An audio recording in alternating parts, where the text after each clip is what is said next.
एक विशेष उदाहरण है कि एक बहन जींद में माता की पुजारन थी,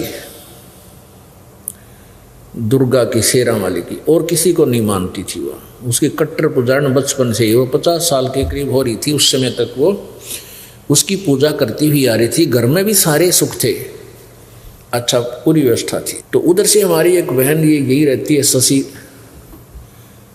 ये बीओ के पद से रिटायर्ड है, परमात्मा में समर्पित है, काफ़ी वर्षों से मालिक के चरणों में लगी हुई। तो इसकी वो पड़ोसन थी, उसको इस बहन शशि ने उनको बताने की चेष्टा की, उसका नाम श्यामा दीक्षित था, कि आप हमारे गुरुदेव का सत्संग सुनो, मैं बहुत दुखी थी, ऐसी ऐसी मेरे पास आपत्तियाँ आई, भगवान गुरुदेव की कृपा, कबीर परमेश्वर की कृपा से सब दूर हुई, आप नाम लो, मैं बहुत भटक चुकी थी, मुझे सही रास्ता मिल गया। तो वो कहने लगी मैं तो अपनी माता को नहीं छोड़ सकती। कौन? वो श्यामा दीक्षित कहती थी, मैं अपनी माता दुर्गा को नहीं छोड़ सकती। तो जैसे तैसे ये बहन यानी शशि उसको लेकर के सत्संग में ले। जींद हमारा छोटा सा आश्रम था, सारा मेरे ख्याल में 50 बाई 40 का एक आलसा बना रखा था। तो वहाँ आकर के उसने, शशि बहन ने बताया कि जी ऐसे ऐसी बहुत अच्छी आत्मा की है, लेकिन पूजा दुर्गा को है। उनको सारे कुछ समझाया, बहन नाम ले लो, आपको बहुत लाभ मिलेगा, और ये पूजाएं त्यागनी पड़ेंगी, क्योंकि जो साधना हम बताएंगे वो शास्त्र अनुकूल होगी, और ये तुम्हारी मनमानी पूजाएं हैं। वो नहीं मानी कि जी दुर्गा माता की पूजा मैं नहीं छोड़ सकती, ये पूजाएं मैं बिल्कुल नहीं त्याग सकती, बचपन से लगी थी मैं छोटी सी, मेरी तो विशेष श्रद्धा है। चलो कोई बात नहीं, हम क्या बताएं, हमने तो अपने नियम दिए, बता भक्ति करनी है तो ऐसे करनी पड़ेगी। तो वह चली गई। फिर क्या हुआ कि 1 वर्ष के बाद वो फिर आई इसी बहन शशि के साथ। फिर उसने आप बीती बताई। क्या बताई कि एक दिन मैं उनका जो है ना, उस मकान है, इस जींद के अंदर एक मकान था उनका, कोठी थी अर्बन स्टेट में। तो कहती मैं शाम के 5 बजे से अपने घर से निकलकर वैसे टहलने के लिए चल पड़ी। गर्मियाँ से के दिन थे, 5-6 बजे से गली में गए, और आगे देखा कि एक घर में दुर्गा का जागरण हो रहा है। मेरे तो घीसा गल गया, और मैं उड़ जाकर बैठ गई। वहाँ 50-60 भगतनी और भगत बैठे। मैं सबसे पीछे गई थी, पीछे नंबर आया लास्ट में, वहाँ बैठ गई। एक औरत में वो ऐसे अचेत सी पड़ी थी, एकदम जागृत हुई, आरती चल रही, फिर एकदम जागृत हुई, आरती बंद होगी, एकदम उठी वो, उसने आवाज़ लगाई कि श्यामा सामने आ जा, श्यामा तू मेरे पास आ जा, मेरी खास भगतनी है। अब श्यामा ने सोची मैं तो पहली बार गई हूँ, आज मेरा जिक्र कहाँ से आ गया, कोई और श्यामा होगी। वह नहीं उठी। 2-3 बार जब वो बोल ली उस औरत, वह औरत जो वहाँ लेटी हुई थी अचेत सी एकदम जागृत होकर के, तब एक ने खड़ा होकर कहा भी जो श्यामा है वो आगे आ जाओ, माई बुला रही है, दुर्गा बुला रही है। कोई नहीं उठा। था फिर मैं खड़ी होगी, हाँ वो माई कहती है जो जिसमें वह बोल रहा था वह भूतनी, कि आ जा तू, तुझे बुला रही हूँ, तू मेरी सब 1 नंबर की भगतनी है। तो अब श्यामा बोली मेरा तो जी सा आ गया कि देख इतने भगत बैठे और माई ने मुझे बुला लिया, तो मेरी भक्ति सही है। तो माई वह दुर्गा कहने लगी जो उसमें बोल रही थी भूतनी, कि श्यामा तू मेरी 14 महीने अखंड जोत लगा दे, तेरे वारे न्यारे हो जाएंगे। तो मैंने उस कहा जैसे आपका, और मौज थी घर में, जो आपकी आज्ञा कर दूंगी। अब 3 तो गाड़ियां थी उनके पास जो किराए पर लगा रखी थी। एक औजरी की दुकान थी मेन बाजार में, और एक ऐचरी का कारखाना था, वो अलग था, यानी खूब बढ़िया गुजारा था। और तेरे पास आपत्ति आने वाली है, नहीं तो तेरे पास आपत्ति आ जाएगी, और तू 14 महीने मेरी अखंड जोत लगा दे, तेरे वारे न्यारे हो जाएंगे। वह बोली मन तो सांझन शुरू कर दी, ना धो गए, और चल कर दी शुरू। उन 14 महीना में हमारा सत्यानाश हो गया, सर्वनाश हो गया। वो कहती है उन 14 महीने में हमारा सर्वनाश हो गया, ऐसी आपत्ति आई, ऐसा घाटा पड़ा कि वो ऐचरी का कारखाना बिक गया, औजरी की दुकान गिरवी होगी, तीनों गाड़ी बिक गई, और लोन लिया हुआ था कोठी पर, हुआ बैंक वाला ने नीलाम करने की सोच दी। और फिर भी बुद्धि भ्रष्ट में माई ने ना छोड़ूं, सपने में माई दिखाई दी मुझे साक्षात अष्टांगी। उसने कहा कि श्यामा तेरी समस्या, तेरी आपत्ति टालना मेरे बस की बात नहीं थी, ये मेरी बस से बाहर थी। अब तू वहीं चली जा, कबीर परमात्मा की शरण में चली जा, जो तेरी सहेली तुझे लेकर गई थी, वहीं तेरा समाधान हो सकता है। कहते हुए सुबह उठते ही शशि के पास आई, इस बहन के पास हमारी उपदेशी थी। इससे आकर कहने लगी, बहन मैंने नाम लेना है, आपके गुरुजी थे। तो शशि कहने लगी ठीक है चल। तो मैं इस दास ने जाना था शनिवार को, वहाँ पता था भक्तों को लग जाता था, 10-20 वहाँ घर होते थे हमारे शुरुआत में नाम लिए हुए, उनको बता दिया करते भाई इसके नाम गए गुरुजी।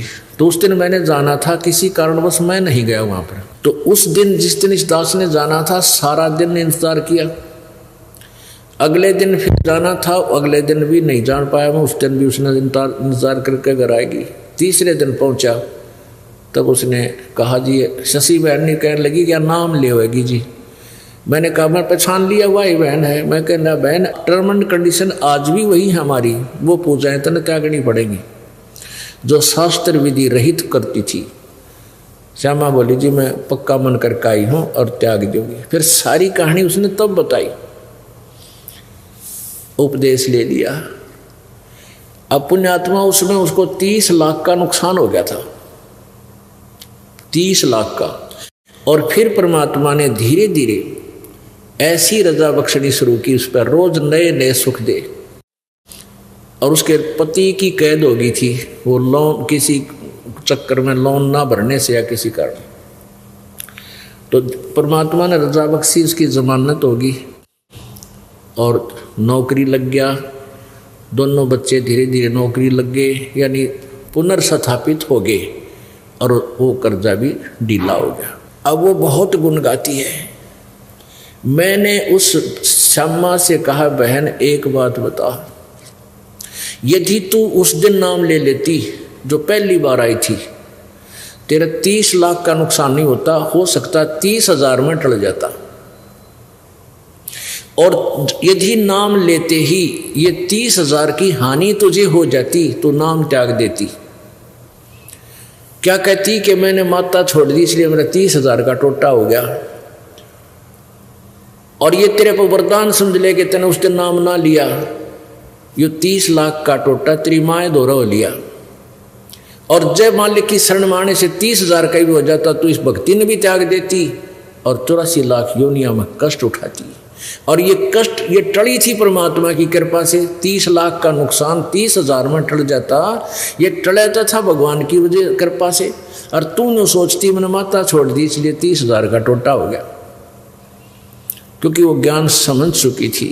कहने लगी जी भगवान करे ऐसा टोटा पहले आ जाता बढ़िया था, यानी ईसा घाटा में अच्छा है हमें भगवान मिल गया, आग लगे से धन करियो फिर पूर्ति कर दी दाता ने, लेकिन ये भक्ति और ये भगवान मुझे जिंदगी में नहीं मिल सका था। तो पुण्यात्माओं कुछ ऐसे अनजान भक्त होते हैं, नाम लेंगे, अगली बार क्या बताते हैं जी नाम लेते मतलब बीमार हो गया, बालक भी बीमार हो गए, सारे इंजेक्शन लग गए, तो उनको इतना ज्ञान की कमी है। परमात्मा का नाम ले पास जान जानी हो कुणबे में किसी कुणबाई गाड़ी होनी हो और 2 दिन बुखार आ गया कि बिजली गिर गई, तो ऐसी सोच बन गई हमारी। जब हमें ज्ञान पूरा होगा, इसलिए दास कहता है कि उपदेश भले ही बाद में लो, पहले ज्ञान खूब सुनो, पुस्तक ले जाओ, सीडी ले जाओ, सुनो इनको अच्छी तरह और मन बनाओ इसके ऊपर और फिर उपदेश लो। क्योंकि काल क्या चाहता है कि ये परमात्मा कबीर जी से हटाना चाहता आपको किसी प्रकार भी। 100 बेचारे लाएगा, क्योंकि तो सारा यहाँ से आप जाते ही सारे काल के पुजारी मिलेंगे, यानी अनुपासक, या कोई नहीं उपासना करता, चाहे वह कितने ही नेक आदमी हैं, लेकिन भक्ति उनको ज्ञान नहीं, इसलिए वो आपको मिसगाइड ही कर सकते हैं। और ज्ञान तो आपको यही मिलेगा या अपने आपके भाई बहन भक्तों के पास ही मिलेगा। तो इसलिए आपको रह रह कर सत्संग में आने के लिए प्रेरणा दी जाती है, प्रार्थना भी की जाती है कि ज़्यादा से ज़्यादा सत्संग अटेंड किया करो। तो पुण्यात्माओं, ऐसे है कि संत शरण में आने से आई टले बला और जय मस्तक में सोड़ी हुआ काटे में टल जा। तो वह बहन भी कह रही थी कि जी यदि बिल्कुल सचमुच अगर मुझे 30,000 पहले मैं नाम ले लेती, अरे ये टोटा होना था 30 लाख का, और ये हो गया 30,000 का भी हो जाता, मैं भक्ति नहीं करती आप वाली, कति छोड़ जाती। क्योंकि मेरे तो पक्की नौजत रही थी, आज तक मुझे को हानि नहीं हुई मेरी माता की पूजा करते करते, लेकिन वो संस्कार मिल रहा था, आपका पूर्व जन्म की मलाई थी, वह जब तक पुण्य चले तो पुण्य था ही, पाप शुरू हो गए तो नाश हो गया, खट्टा कुछ नहीं कर सकी वह माता तेरी। और एक और बात कह रही थी कि अगर माता मुझे आकर सोपन में ना कहती, मैं फिर भी आपके पास नहीं आती। देख कितने कर्म फोड़ दिए काल ने हमारे, हम कितने आसक्त कर दिए, कितनी श्रद्धालु, कितनी अच्छी आत्मा थी जो अपने इष्ट से हटना नहीं चाह रही थी। और लेकिन कहते हैं परमात्मा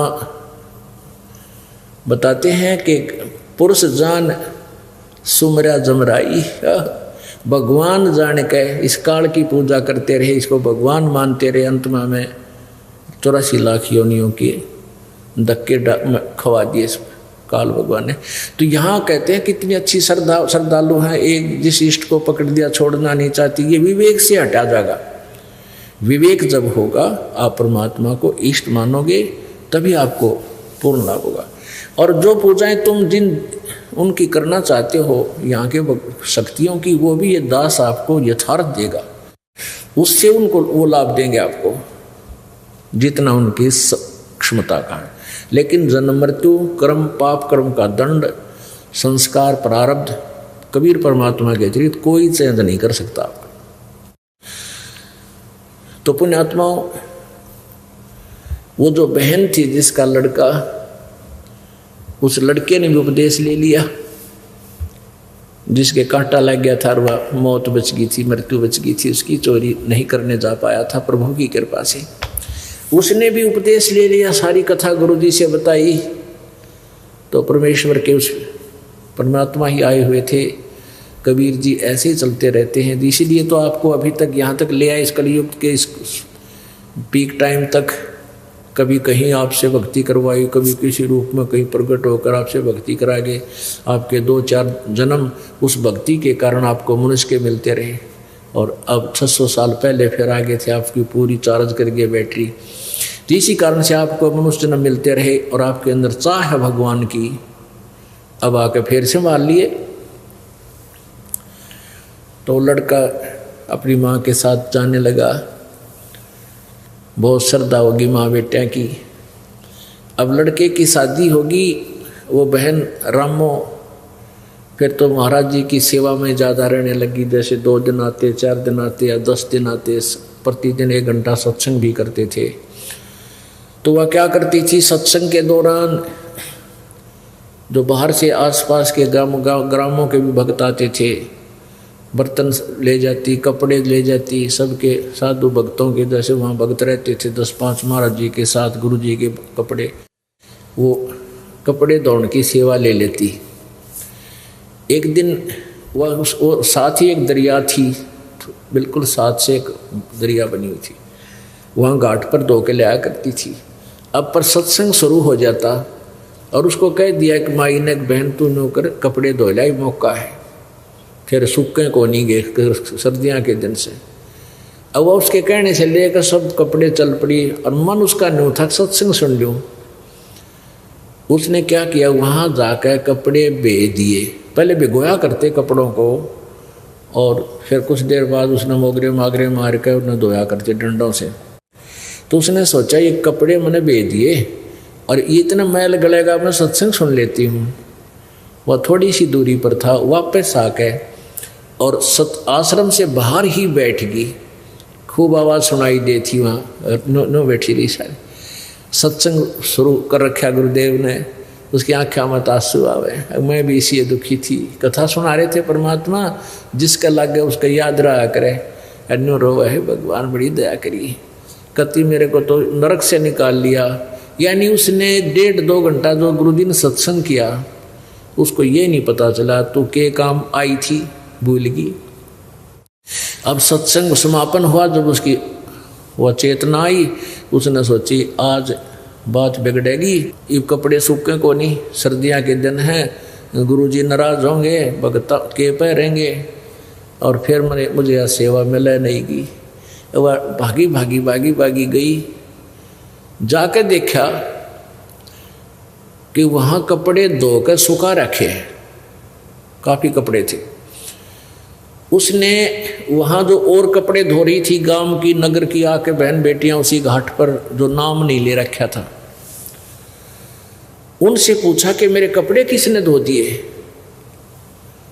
वो बहन बोली कि आप ही तो धो रही थी अभी।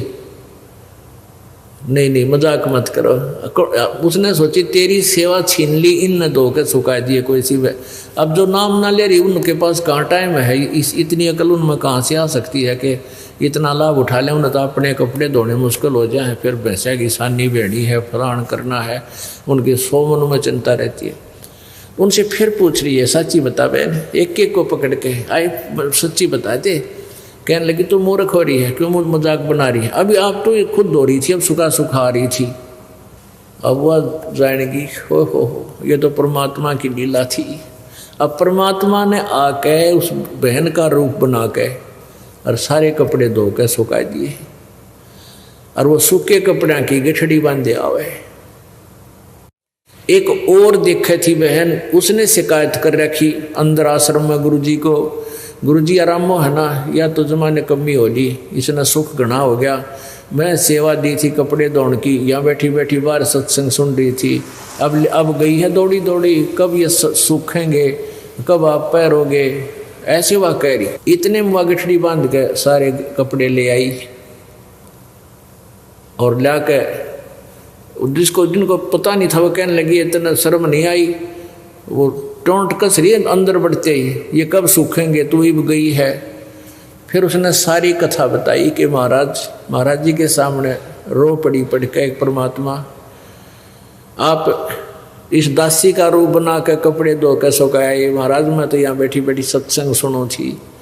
तो उसने सारी कथा सब बहनों को बताई, औरों को भी दृढ़ विश्वास हुआ। तो पुण्यात्मा ऐसे क्रिस्में जब होने लग जाते हैं भक्तों के साथ और ज़्यादा श्रद्धा बढ़ जाती है परमात्मा में, तो परमात्मा ऐसी लीलाएं किया करते हैं और इसीलिए परमात्मा की चाह हमें बनती है। अब देखो उसने स्टार्ट की, धीरे धीरे इतनी श्रद्धा बढ़ गई उस बहन की, घर जाना, घर भी बच्चों को संभाल दिया, ले बेटा करो अपना काम, सत्संग के दौरान मैं तुम्हारे पास नहीं आ पाऊंगी। बेटा भी लायक बंदी छोड़ की दया होगी उसके ऊपर है, क्योंकि उसको भी ऐसा झटका दिया। तो परमात्मा जब चाहे तो सब कुछ कर सकता। सतगुरु जो चाहे सो कर ही, 14 कोट दूत जम डर ही, ऊत भूत जम त्रास निवारे और चित्रगुप्त के कागज पाड़े। परमात्मा सब कुछ कर सकता है। तो परमेश्वर जब आते हैं अपनी लीला बताते हैं कि परमात्मा को भूल कर ये प्राणी अपने जीवन को कैसे व्यर्थ करता है, और जब इस पर आपत्ति आती है तो भगवान को याद करता है, आपत्ति टल जाती है तो फिर गुट्टी ने याद करे, शराब याद करता है, बकवाद याद करता है, कि ताश खेलता है, कहीं सिनेमा में देखता है। तो परमात्मा क्या बताते हैं कि भाई मानुष जन्म दुर्लभ है, मानुष जन्म दुर्लभ है, ये मिले न बारंबार, तरवर से पत्ता टूट गिरे वो बहोर न लगता डार। मानुष जन्म दुर्लभ है, ये बार बार नहीं मिलता। जिस प्रकार वृक्ष से पत्ता टूट जाए दोबारा स्थापित उस टहनी पर नहीं हो सकता, ऐसे ही आप जी जब इस परिवार से छूट जाओगे, चले जाओगे, आपका देहांत हो जाएगा, आप ऐसे बिछुड़ जाओगे जैसे वृक्ष से पत्ता टूट जाता है, दोबारा नहीं आ सकता। तो पुण्यात्माओं, परमात्मा ने इसके लिए क्या बताया है? पानी की जल बूंद से साज बनाया जीवे, अंदर बहुत अंदेश था, बाहर भूल गया पीव।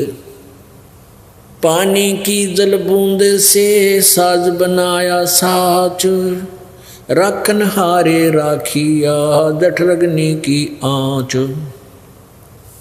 परमात्मा हमें क्या याद दिलाते हैं? प्रभु ये याद दिलाना चाहते हैं कि जब तू माँ के पेट में था, जब तू बालक रूप में माँ के पेट में था, उस समय तुझे चेतना थी कि मैं किस कारण से इस गर्भ वाली कैद में फंसा हूँ। और उस समय आप जी को ये भी याद था कि मुझे पहले भी बहुत मानव जीवन मिले हैं।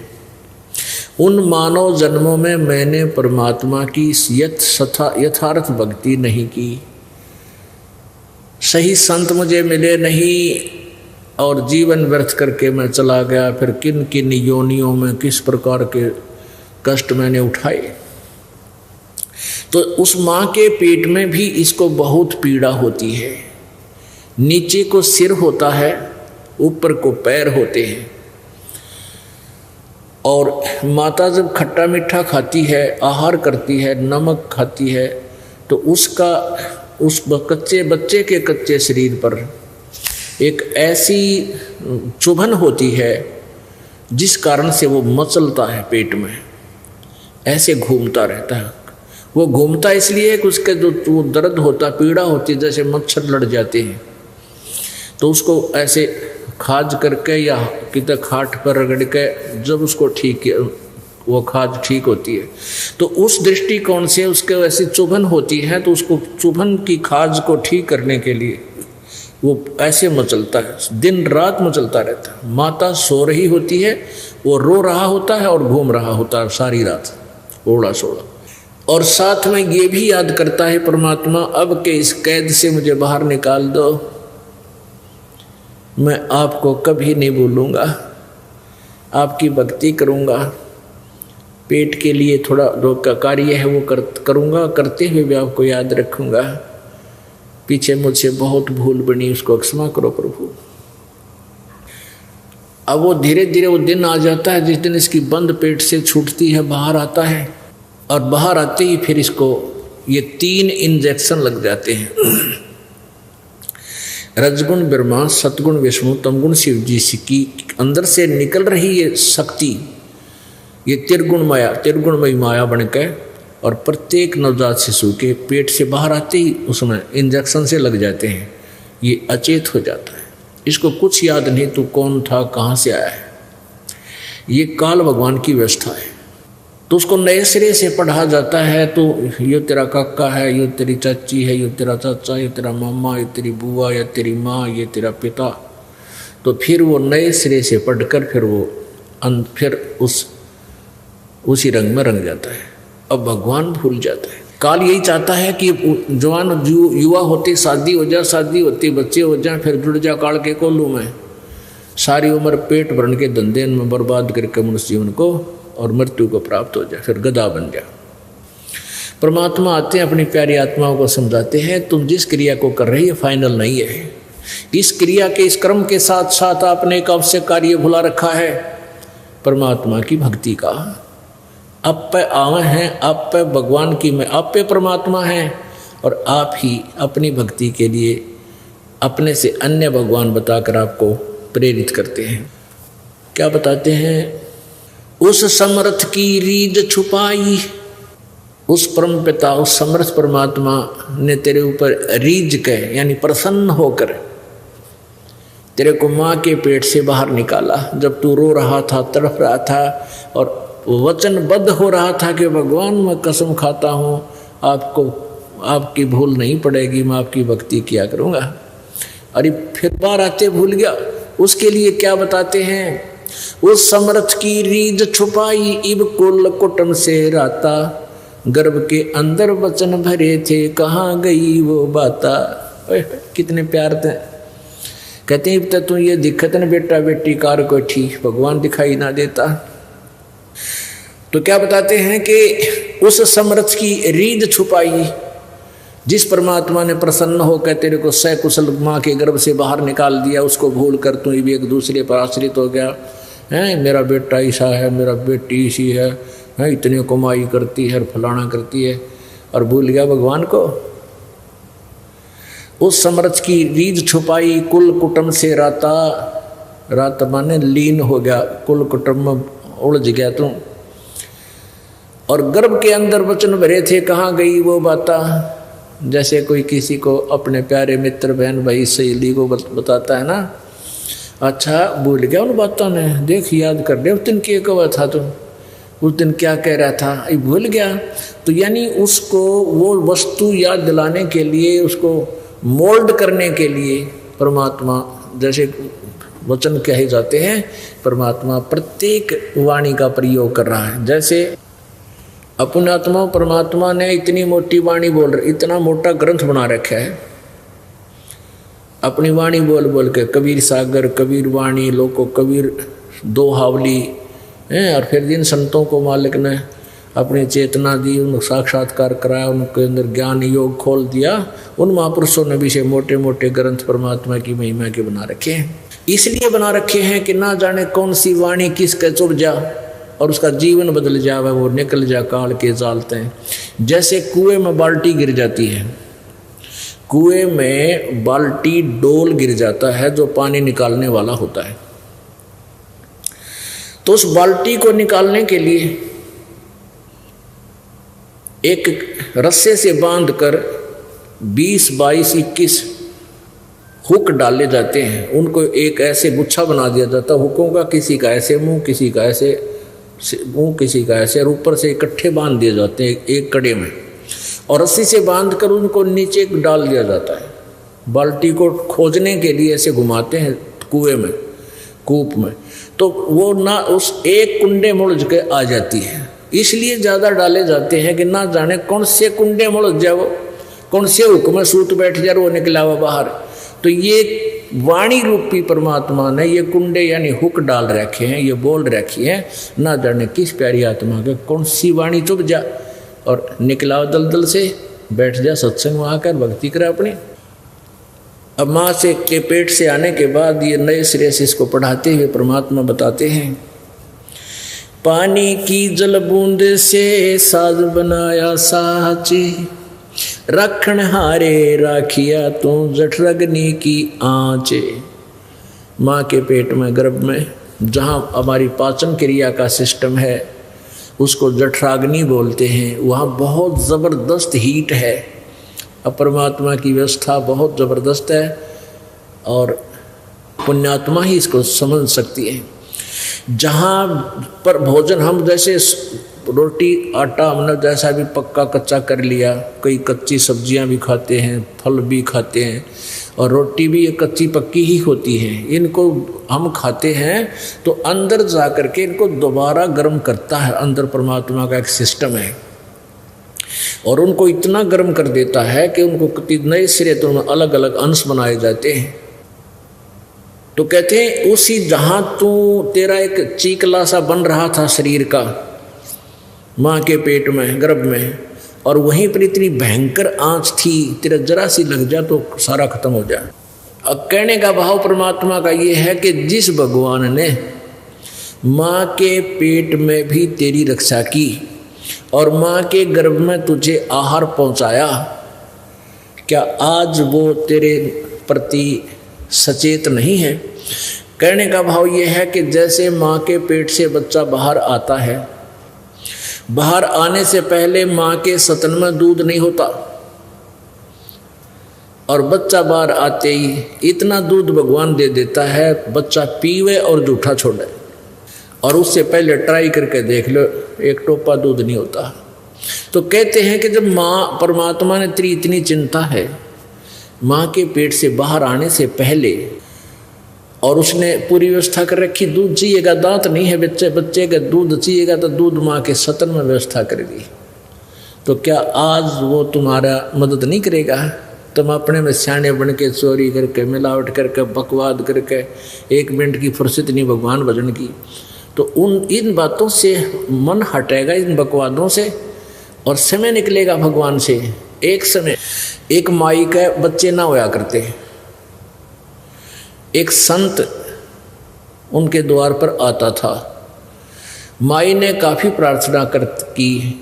एक दिन उस संत ने कहा कि माई तेरा संतान हो जा, भगवान सुन ले तेरी, तो पहली संतान पहला पुत्र मुझे दे देना, मैं अपने शिष्य रूप में रख लूँगा। उसने नो चिंता थी, तू बर्द होएगा तेरी सेवा कौन करेगा, एक बालक बचपन से रंग दूंगा उसने अपनी रंग में, वो संसारिक में ना फंसेगा। तो माई वचनबद्ध होगी कि महाराज अगर मेरे 2 पुत्र हो गए तो पहला बेटा मैं आपने दे दूंगी। पक्की बात से पक्की बात। परमात्मा की रजा हुई, पहला पुत्र हो गया और वो साल भर का हुआ, इतना दूसरा और हो गया, तीसरा और हो गया, 1-2 बेटी होगी। और उससे कई वर्ष हो गए थे शादी ने, उनका संतान ना हुई थी। तो माई को खुशी हुई भी महाराज जी का क्या वचन कर रखा है। वो आश्रम में रहा करते थे, वहीं आश्रम था उनका गांव से बाहर।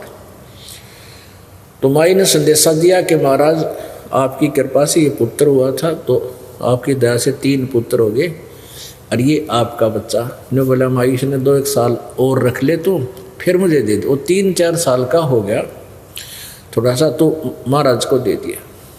2 उसके पास रह गए, 1 बेटी। अब वो लड़के को 10-12 वर्ष तक, यानी 15, 16, 17 साल का हुआ, तब तक उसने वहीं रखा, अपने आश्रम से बाहर नहीं जाने दिया। कहीं ये नकम्मे बच्चा दौरा बैठ कर बकवाद सीख ले और तुझे छोड़ कर ना भाग गया, इस दृष्टिकोण से। तो आश्रम में क्या करते थे, वो महात्मा खुद रोटी लेकर भिक्षा मांगने आता था और आश्रम में औरतों का जाना अलाउड नहीं था।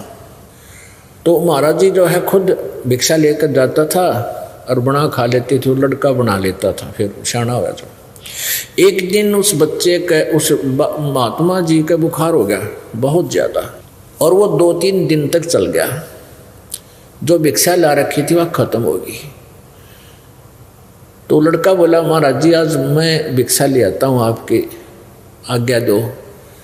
महाराज जी बोला भाई नो करिए, सीधा गली में चला जाना और बाएं मुड़ जाना, और बाएं साइड में ही जो पहला घर हो ना उसमें भिक्षा लाना, और उसमें जो मिला वापस आ जाना, और मत जाना कहीं पर। उसने आज्ञा का पालन किया, वो दौड़ा लेकर चल पड़ा। वहां जाकर क्या देखा उसने कि जब उसने कहा कि माई भिक्षा देना, उस माई ने कहा कि जा बेटी, उसकी लड़की से, वो लड़का 18-19 साल का हो गया, वो लड़की थी 15-16, 12-13 साल की, 10-12 वर्ष की होगी। उसकी माई ने कहा कि जा बेटी बाबा जी का भिक्षा गाला। अब वो भिक्षा लेकर गई तो उसने क्या देखा कि उस लड़की की चेस्ट पे जैसे दूध ही उभर आती है बच्चे का। तो उस लड़के ने सोचा ये इस बहन के फोड़े हो गए, और उनके गुरुजी का एक दिन फोड़ा हो गया था, और वो फोड़ा बाल तोड़ था, अच्छा मोटा हो गया, और महाराज जी घना दुख हो गया था, काफ़ी मतलब पीड़ा महसूस करते थे, रोते थे रात को। तो वो 1 हफ्ते में जाकर वो फोड़ा फूटा था, वह दवाई जुड़ी बांधने से। तो उसने सोचा कि ये जो गुरुजी का फोड़ा हुआ था, इस बहन का ये फोड़े हो रहे से 2। वो कहने लगा बहन आपके ये फोड़े हैं ना, आपके फोड़ों की दवाई मेरे गुरुजी के पास है, आश्रम में आ जाना, इन फोड़ों की दवाई लगा देंगे, आपको दर्द नहीं हो रहा। अब उस लड़की ने सोचा ये बकवाद कर रहा है ढेढ़, तो वह गालियाँ मंड गई उसने, ढेढ़ तेरा माँ कोई ना तेरा बहन कोई ना, अपनी बहन के फोड़े फुड़वा ले, नो करवा ले, वो लड़ने लगी। उस माँ ने सोचा ये क्या झगड़ा हो गया इनका। वो आई, माई ने पूछा कहाँ से आए हो महाराज जी? जी आश्रम से आया हूँ मैं। वह जानेगी क्यों तो बेटा मेरे वाला जो मैंने दान किया था। उस बेटी को पता क्यों बाहर आने नहीं दिया उसने, उस पहचानते नहीं थे एक दूसरे को, ना घर जानता था वो लड़का। तब उसने कहा महाराज जी, वो लड़की को समझाया बेटी क्यों गाल दे रही है, तेरा भाई है। अरे इसने देखा नहीं आज तक कोई समाज, बाहर आया नहीं, महाराज जी को मैंने इसको दे रखा है, आज ये पहली बार आया है। क्या बात होगी महाराज जी, गुरु जी क्यों नहीं आए? वो बच्चा बोला माई की बेटी, गुरु जी को बुखार हो गया है इसलिए मुझे भेजा है, और उसने यही घर बताया था कि और घर से भिक्षा भी नहीं लाना है।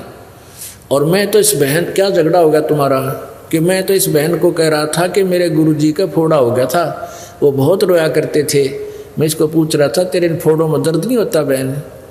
ये मुझे गालियाँ देने लगी, नाराज होगी पता नहीं। तो वह माँ तो जानेगी, तो भोला भगत से इसको पता नहीं किसी वस्तु का, बहन वह दुख मानेगी कि नकम्मा आदमी बूढ़ा बोला है। तब उस माई ने बताया कि महाराज जी ये मेरी बेटी है और ये फोड़े नहीं हैं, इसकी हम शादी करेंगे 1, 2 साल, 4 साल में, 5 वर्ष में, और शादी के बाद फिर इसका संतान होएगी, और वो संतान के लिए इनमें परमात्मा दूध देगा उस बच्चे के लिए। ये फोड़े नहीं है, ये इसके सतन है, और इनमें दूध आओगा, संतान जो इसका बच्चे पैदा होंगे दूध पिया करेंगे इस तरह। अब कब कितने दिन में शादी करोगे कि 2-4 वर्ष में और शादी करेंगे, और 1-2 वर्ष में फिर बालक होगा। अब वो जितना आटा उसने डाल रखा था ना लड़की ने, वह जोड़ी वही फेंक दी और चल पड़े वापस। अब क्या सोचा उस बालक ने कि हे परमात्मा, जब माँ कद आज यह लड़की 4 साल बाद से ब्याही जाएगी, और 2 साल के बाद जिसका बच्चा होगा 6 साल हो गए, और 6 साल एडवांस भगवान ने प्रबंध कर रखा आने वाले बच्चे का, तो हमने कि आश्रम में भूखे मरण देगा, क्यों मांगते अंडे? वह बूढ़े जोड़ी पटक दी ठाक। अब वो थैला वहां डालकर वापस गया। महाराज जी दुखी थाए, बीमार हो रहा था, कहने लगे बेटा भिक्षा नहीं लाया? महाराज जी नहीं लिया, ना लिया आज के बाद। बोला की बात होगी, किसने के कह दिया? अब महाराज जी कहा किसी ने कुछ नहीं को नहीं। जब परमात्मा इतना एडवांस व्यवस्था करता है तो हम क्यों चिंता करें, आप करेगा व्यवस्था। वो सारी कहानी बताई। वो हमारा दिन सोचा ये अच्छा निकम्मा पैदा हुआ, भूखा मरेगा और मन में मारेगा भी। अब वो तो मानने कोई ना, बूढ़े बचाला जाना, बुखार घना हो गया, अपना सब्र करा, वे देखी जाएगी जो होगा। एक निकम्मा हाथ लग गया। इतने में क्या हुआ कि गांव में चर्चा चल गई कि महाराज जी तो हो गए बीमार भाई, और वो लड़का है ना वो नालायक से जोड़े ने भी थोड़ा बहुत आटा था उसने भी यहीं डाल गया कि मैं मांगने नहीं आऊँ, पता नहीं किसने के कह दिया उसको। वो दुख मान गया, और भाई महात्मा जी भूखा है और वैसे ऊपर से बीमार है। तो ऐसे चर्चा गांव में 2-4 ग्राम हुई, तो सब ने रोटी बनाई फटाफट। जोन सा सुना हुआ बना लग जाए, मैं रोटी लेकर जाऊंगा, एक दूसरे से सलाह बनी नहीं। तो लाइन लगी रोटी ले जाने वाले की। वहाँ शाम वो पहुँचे ना, 10-15 कट लगातार रोटी ले जाओ। वहाँ आश्रम में ढेर ला दिया रोटियाँ का 4 बजे। तब वो लड़का बोला गुरु जी अब तो वही मांगते फिर थे, देख मालिक ने ठाठ ला दिया। और उस गाँव ने उस दिन के बाद वो एक घर की डेली ड्यूटी ला दी कि प्रतिदिन एक घर इनकी रोटी यहाँ पहुँचाया करेगा। बोलो सतगुरुदेव। तो क्या बताते हैं, पानी की जल बूंद से ये साज बनाया साच, रखण हारे राखिया तू जठरग्नि की आँच। अष्ट चाम रग रोम सब किसने की नागूद, उदर बीच पोषण किया बिन जननी के दूध। उस परम पिता की महिमा बता रहे हैं आदरणीय गरीबदास साहिब जी कि जब तू माँ के पेट में था, माँ के पेट से बाहर आया, तब तक दूध का ढेर लगा दिया तेरे लिए, लेकिन माँ के पेट में भी उसन पाला तू। उस समय ना कोई भाई था तने संभालने वाला, ना बहन थी, ना माँ थी, ना पिता था, ना कोई आहार लाने और ले जाने वाला था। कहते माँ के पेट में भी तेरी परवरिश कैसे की, उसने व्यवस्था बना दी माँ की नाभि से, और तेरी नाभि का कनेक्शन कर दिया, इंटरनल कनेक्शन, और वहाँ से तेरी परवरिश कर दी। उर्दमुखी जद रह था तल सिर ऊपर पावे, राखन हारे राखिया जठरग्नि की लावे। अस्थि चाम रग रोम सब, कहते उस परम पिता ने तेरे हाड़ चाम नस नाड़ी दे कितनी व्यवस्थित चांग की आवश्यकता थी, वही अंग वही व्यवस्थित वही लगा रखा। अस्थि, अस्थि माने हड्डी, हस्थि अस्थि चाम रग रोम सब, किसने किन्या गूद, मांस को गुद बोलते, गुदा गूद। उदर बीच पोषण किया बिन जननी के दूध, माँ के पेट में भी तेरा परवरिश बिना दूध के की, और बाहर आया तो दूध का ढेर लगा दिया। तू ही तुतकारे थी जपे था जपा जाप, और बाहर आके भरम गया तो बहुत करत है पाप। माँ के पेट में तो तू ही ये भगवान बचपक्ष बाहर निकाल दो, आपको बोलूंगा नहीं, तू ही, तेरे बिना कोई नहीं हमारा, तू ही तुतकारे थी वहां जपता जपा जाप, और बाहर आके भरम गया तन बहुत किए अब पाप। तू ही तुतकारे थी रंकार धुन ध्यान, कदे तड़प तड़प का मालिक ने याद करे था अंदर से कसक के साथ। जिन यो साज बनाई या जाकू ले पहचान, जठरग्नि से राखिया ना साई गुण भूले, ओ साहेब दर हाले है क्यों बोवे है सूल। क्या बताते हैं, उस परम पिता की गुणों को भूला मत भाई, जिसने तेरी ऐसी आपत्ति में रक्षा की। माँ के पेट में सबसे भयंकर दुख है माँ के गर्भ में आपको। एक प्राणी का 100 वर्ष जीवन और 100 वर्ष कोड लग जा, उससे भी ज़्यादा दुख 9 महीने के अंदर इस गर्भ के अंदर आप काट कर बाहर आते हो, और बाहर आते भूल जाते हो, क्योंकि बिना ज्ञान के बगैर सत्संग के हम ऐसे धोखा खाते रहे। जठरग्नि से राखिया ना साई गुण भूले, उस माँ के पेट में आग बढ़े थी, वहाँ भी तेरी रक्षा की। जैसे होली को, प्रहलाद को होली से बचाया था, ऐसे ही माँ के पेट में होली है, उसके साथ तेरी रक्षा की परमात्मा ने। ना साई गुण भूल, उस परम पिता के गुणों को भूल मत, और ओ साहेब दर हाल है क्यों बोवत है सूल, कि वो परमात्मा आज भी है, तू ये खोटे कर्म ना करे, चोरी ठगी रिश्वतखोरी बकवाद है, इन छोड़ दे, आज भी इतना वो तेरे अवश्य देगा।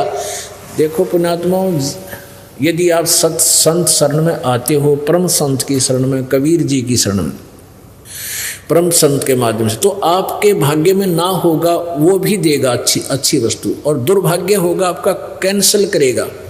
और अन्य जो साधना तुम कर रहे किसी अन्य भगवानों की, वो साधना शास्त्र विरुद्ध होने से आपको लाभदायक नहीं है, लेकिन जो संस्कार है वो ही आपको मिल रहा है। तो यहाँ दोनों लाभ होंगे आपको। जठरग्नि से राखिया ना साई गुण भूल, वो साहेब दर हाल है क्यों बोवत है सूल। ये खोटे कर्म करके अपने पाप कर्म रूपी ये काटे ना बोगा, भविष्य में तेरे प्रारब्ध में लिखे जाएंगे। जठरग्नि से आध घड़ी की आधी, संतों से ती गोष्ठी जो की जैसो लाभ। आध घड़ी की आध, और संतों से ती गोष्ठी जो की जैसो लाभ। अब देखो वही बात आ जाती है, एक 22 मिनट की घड़ी होती थी और 2.5 घंटे का 20 मिनट की घड़ी होती है, 24 मिनट की 24 मिनट की घड़ी होती थी, तो अब 2.5 घड़ी का 1 घंटा बन जाता 60 मिनट। तो कहते हैं आधी घड़ी यानी 12 मिनट परमात्मा की चर्चा यदि किसी भक्त संत के साथ तेरी हो जाएगी, उससे भी बहुत लाभ मिलेगा। अपने आत्माओं कहते हैं सूता संत जगाइयो, सूता साधु जगाइयो, वो करे नाम का जाप। ये तीनों सूते भले सिंह साकट और सांप। कहते हैं ये 3 तो छेड़ियो मत, एक तो साकट आदमी निकम्मा, साकट किसने कहे भक्ति करे नहीं, वो करता उसमें बाधा करे, उस सौ उठ पटांग बात कह दे रहा उड़ा क्यों बकवाद कर जाते हो। और कहते हैं साधु सुत्या भी संत भगत ने ठाजोगे जाके उठते सत्साए नमो नमो शुरू कर देगा, का मंत्र जाप करेगा अपना। तो कहते हैं संत भगत के पास बैठोगे, चले भी गए, सो रहा उन्हें उठा दे तो उठते मालिक को याद करेगा, और आपको भी याद आओगा। और ये तीनों सूते वाले शेर और साकट और सांप, इन नहीं छेड़े सूते बीमारी न पड़े रहे तक तक। तो यहाँ क्या बता रहे हैं कि आद घड़ी की आद घड़ी आदि की पुन आद, संत साधों से ती गोष्ठी ही जो की जैसो लाभ। आदि की 12 मिनट और 12 की फिर आदि यानी 6 मिनट, यानी 7-8 जैसे उस बहन का पति मर गया था, दुखी बहुत थी, इकलौता लड़का वो भी बिगड़ गया था। तो प्रारंभ में वह बहन गई, कुशल मंगल ही हुई थी और भगवान की चर्चा 5, 7, 10 मिनट उसने की। फिर धीरे धीरे वो इतनी भूख बढ़ती चली गई और वो मालिक के चरणों में आगे कल्याण हुआ, परिवार का उद्धार हुआ।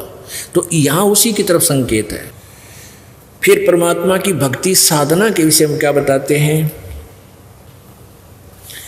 अलख अलह को याद करे कादर को कुर्बान, साईं से ती तोड़ कर इबराता अधम जिहान। अलख अलह को याद कर और कादर को कुर्बान, कहते समर्पित होकर उस अल्लाह को, चाहे राम को हो, गॉड को, चाहे खुदा का हो, उस पूर्ण परमात्मा अलख अलह, अलख जो दिखाई नहीं देता, जो सबकी दिव्य दृष्टि की रेंज से बाहर है, उस अलख अलह को जिसको याद करो और कादर को कुर्बान। अलख अलह को याद करे कादर को कुर्बान, साईं से ती तोड़ के इब राता अधम जिहान। परमात्मा ने भूल के ए अधम, ए नकमी आत्मा, अब संसार में लीन हो गया है। कार मेरी, कोठी मेरी, फलाना मेरा, 1 मिनट में मृत्यु हो जा। जो काम करना था वो तो रह गया, इन कोठी और कारा उलझ गया। और परमात्मा कहते हैं जब तेन कारा कोठी भी चाहिए तो वह मैं दूंगा आवश्यकता अनुसार। पर श्रद्धा से पूरे विश्वास के साथ लग उन कार कोठियों का सदुपयोग करना, भगवान की चर्चा करना घर में, और फिर कार में बैठ कर अपने सत्संग में आना, बच्चों को लाना, कोई और ना आ सके उस भक्त में बैठा लाना। तो इसका ऐसे लाभ उठाना, परमात्मा की दी हुई संपत्ति का सदुपयोग करना। संसारी में आन के क्या किया रे मूडे, सुए संभल से ही या फिर लगे डोडे ढूंढे। जिस कार और कोठी को, जिस संपत्ति और फैक्ट्री को तू अपनी मानने था और उसकी व्यवस्था में सारा जीवन खो दिया, तेरे पास 1 मिनट का भी समय नहीं था भगवान की भक्ति और सत्संग मानने का। वो तो तेरे लिए ऐसा था जैसे एक सुआ पक्षी होता है, तोता, और वो ये देख लेता है कि ये पेड़ इतने दिन में बड़ा होगा, फिर इसका फल लगेंगे और ये मैं इसके फल खाऊंगा। उस तोता अपना एक पेड़ को अपना लेता है कि ये बड़ा होगा, उस पर आस रखता है। तो ऐसे एक संभल का वृक्ष होता है। संभल का वृक्ष बहुत अच्छे पत्ते, बड़ा हरा भरा होता है, बड़ा होकर के उसके फल भी इतने बढ़िया लगेंगे, डोडे होते हुए ऐसे लगेंगे जैसे बहुत खाद्य इसके अंदर पदार्थ है। कहते हैं वो तोता इस आस में बैठा था, इस संभल के पेड़ का फल लगेंगे और फिर पेट भर के खाऊंगा। अब वो फल भी पेड़ बड़ा हुआ, बड़ा होकर उसका फल लगे, बड़े बढ़िया फल पक्के से लगे जैसे इसमें तो बहुत अच्छा खाद्य पदार्थ है। तो तोता उसमें खाने के लिए चोंच मारता है, उसी तरह मारता है इसमें कति मीठा पदार्थ पाओगा। और उसके मुंह में जो है वो डोडे, उसमें कपास होती है, रुई। संभल के उस पेड़ के फल में रुई होती है, जैसे आँख के डोडियाँ होती है। वो चोंच मारते उसकी चोंच में और रुई फंस जाती है, उसने जान बचानी मुश्किल हो जाती है, वो चाह था वो खाना। तो परमात्मा हमें कई याद दिलाते हैं कि अब तू इन बालक बच्चों की परवरिश में और मकान कोठी बनाने के चक्कर में नो सोचा है बुढ़ापे में देखांगे भक्ति को, जिक्र भी कर देता है तो नो कहें ये अभी क्या मेरे समय हुआ भक्ति करने का, भक्ति तो बुढ़ापे में कराया करें, बुढ़ापे में तेरा जिए जाना जी भक्ति करेगा। कदे आँख बनवानी किधर जाड़ पड़वानी, आँखें दिखे ना गोडे चला जाना। और फिर घर क्या के वचन, घर वालों के वचन भी कड़वे हो जाते हैं। कैसे? एक अच्छा अधिकारी रिटायर हुआ था और उसकी अच्छी पेंशन थी, उसने उपदेश भी लिया था, दिल्ली का रहने वाला था, छोड़ छाड़ गया क्यों करके पता नहीं, काफ़ी दिन हो गए। फिर हम तो झूठे केस में जेल चले गए थे, उसके बाद वो आया को नहीं। तो वो पहले न्यू कहा करता, जिक्र चलता ना न्यू को भाई देख लो ऐसे है, भक्ति का चर्चा चलती, नो बोला नो कहा करता जी कति सही को हो, मैंने नो सोची थी अपना बेटों को ऐसे बनाऊंगा, अच्छी शादी करी, खूब पैसे खर्च किए, उनके लिए सारी व्यवस्था कर दी, कोठी बना दी न्यारी न्यारी, और अब ऐसे दुखी कर रहे हैं। तो क्या कहते थे कि कह रहा था कि सारी तो तनख्वाह ले लेते हैं, और तो वो कह रहा था कि पेंशन तो ले लो, पेंशन भी सारी ले लेते हैं, नाले टॉर्चर करते हैं, नाले नहीं होता, नाले टॉर्चर भी करते हैं, टॉर्चर क्यों करें। क्या बताते हैं भाई, मतलब के बिना कोई नहीं प्यारा, स्वार्थ के बिना कोई नहीं प्यारा, जब तक बैल चले हड़िए में तब तक डाले चारा, वर्द हुआ जब नाथ काट दी घर घर लाठे खारा, मतलब के बिना कोई नहीं प्यारा। फिर क्या बताते हैं भाई, बूढ़ा होवे पड़े खाट में सुने वचन खारे, कुत्ते तावन का भी सुख को ना ये छाती फूकन हारे। अब बूढ़ा बुढ़िया की ड्यूटी वरना गेट पर लग गया करे, कुत्ता ना बढ़ जाए घर में, और वो न दिख है ना बाल है ना कि मैं बड़ो लकड़ो, उनके बेचारे कि उसमें आँखें भी कमज़ोर हो जाती हैं। तो गांव में विशेषकर व्यवस्था हमने देखी कि ऊपर लड़ाई हुआ करती घर में। अब पुत्र वधू धार दूध निकाल के भैंस का और रख जाती गर्म करना, या वैसे कि ढक ढक कर रख जाती, और बूढ़ा बुढ़िया ने कह जाती देखिए कुत्ते ना बढ़ जा, और तो आप चली जाती खेत में या कोई और किसी मजदूरी काम करने के लिए आती, वापस आती तो एक दिन कुत्ता बढ़ गया और दूध सारा गिरा दिया। अब पुत्र वधू अपना कुएं से जल लेकर आई, उसने देखा सारे दूध खंडा रखा, बहुत बिखा रखा।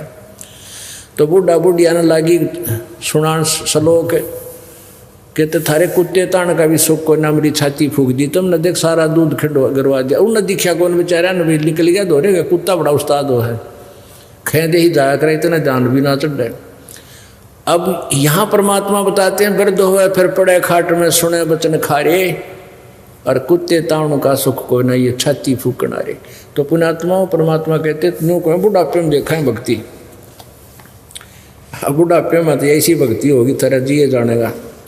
तो भक्ति में लाग जा, किसी से में लग जा। मान लीजिए पहले ना दाव लग गया और वृद्ध अवस्था होगी, चलवा तो समय तो चलाया गया, लेकिन हिम्मत नहीं हारे, शुरुआत कर दे भक्ति की। तो उस अब इस सत भक्ति से नेक्स्ट जीवन आपका तुरंत मानव का मिल जाएगा, पार तो नहीं हो सकोगे क्योंकि घना वृद्ध हो रहा है। और जिसके 10-5 वर्ष शेष है तो कोई बात नहीं, कहते जीना तो थोड़ा ही भला, जो सत सुमरण हो पर लाख वर्ष का जीवना लेखा दे नहीं कोई। एक बूढ़ा हम सत्संग कर रहे थे, वो बूढ़ा पहले तो एंटी था, हमारे गांव में जाया करते घर, तो उस अपने पुत्र से भी वे एंटी था जो हमारा सत्संग कराता था, पाठ कराता था। दूसरे पुत्र का बैठ गया ऊपर जाकर छात पर हुक्का पियो गरोड़। उसने सत्संग सुना, ये वचन स्पीकर लाकर हम लगा देते थे, सत्संग करते थे। अब बूढ़े ने पहले दिन सत्संग सुना, उसका सारी बात हृदय में खटेगी। दूसरे दिन फिर सुना। दिन में भी सत्संग करते थे, रात को भी करते थे, 3 दिन सत्संग करते थे। तीसरे दिन भोग लगा कर आते थे। एक दिन जब बूढ़ा नहीं आया, अगले दिन बूढ़ा जब हमने भोग लाया ना, उस दिन उससे पहले वाली शाम में आकर रोने लग गया बैठ के मेरे पास। और जो सत्संग करा रहे थे उसकी छोरा जो लड़का उसका, उस लड़के की जो पत्नी थी वह नो डर रही कि बूढ़ा बड़ा ने कहा मारी पता नहीं महाराज जी को क्या बोलेगा, ये तो इज्जत का गाक पड़ेगा। हमेशा एंटी बोला करता था। और उसकी आँखों में पानी आ गया। जो बोला महाराज जी सत्संग सुना आपका, मेरा तो कलजा पट गया। ये हमारे 2 किले थे, आज मैंने 12 किले बना दिए इनके। और सारी उम्र में खूब पशु की तरह कमाया हूँ। और ये बात मैंने कभी सुनी है कोई नहीं जो आज आपने बताई है। और मेरी 60-65 साल की उम्र होगी, मेरा केरा होगा, मेरा के बनेगा। रोने लग गया। हमने कहा भी कोई बात नहीं, आप भक्ति करो। बोला ना ये के भक्ता बने, ये तो मैंने पहले ज्ञान हो जाता, मैं तो कभी घनी भक्ति करूँगा, अपना पेट का धंधा तो करना था। अरे ये मेरी बात भी ना मानते घर वाले। मैंने कहा देखो हिम्मत ना आ रहा, दिल डांट बुड़ला। अब जैसे कुएं में बाल्टी पड़ती हो और पहले 100 फुट गहरे पानी जल होते थे कुओं में, 100 फुट गहरा, 150 फुट, और उनके 150 फुट लंबे रस्से 2-3 जने पकड़ कर खींच कर ले जाया करते न इतनी दूर। एक उसने पकड़ कर पानी जब निकाला करता था। तो उस समय की बात कहते हैं कि मान ले वो डोरी छूट गई पिछले के हाथ है, वो रस्सा खींच के ले गया 100 फुट, और वो ऐसे घिसरती आती थी क्योंकि उसमें इतना वजन होता था, बाल्टी भी इतना वजन नहीं कर पाती थी, उसको स्पीड नहीं बनाने देती थी, स्पीड लास्ट से बने थे आगे कुएं में गिरती हुई। तो मैंने उससे कहा कि मान लीजिए आपके हाथ से रस्सी छूट गई और वह कुएं में बाल्टी जान लग रही है रस्से समेत, और भाग दौड़ के लास्ट भी मिल गया, उसकी पूंछड़ी भी ठा गई, तो कुछ भी ना गया, बाल्टी भी आ गई, पानी भी आ गया। तो ये भी आप पूछड़ी है बूढ़ा कस का पकड़ ले इसने। अब तो देखना, तो उसका वह बात फिट बैठ गई। अगिया तो बनी बनाई है, तो पूछड़ी नेजू का लास्ट, रस्से का लास्ट भी ठा गया 6 इंच का, तो भी सारी बात बन गई। तो ये तेरा पूछड़ी रह रही है, भक्ति कर ले। उससे दिन नाम ले लिया, हुक्का त्याग दिया, सब बुराई छोड़ दी, और 10 वर्ष जिया हुआ बूढ़ा, 75 वर्ष की उम्र में तीनों मंत्र लेके और आराम से शरीर छोड़ के गया। बोलो सतगुरुदेव।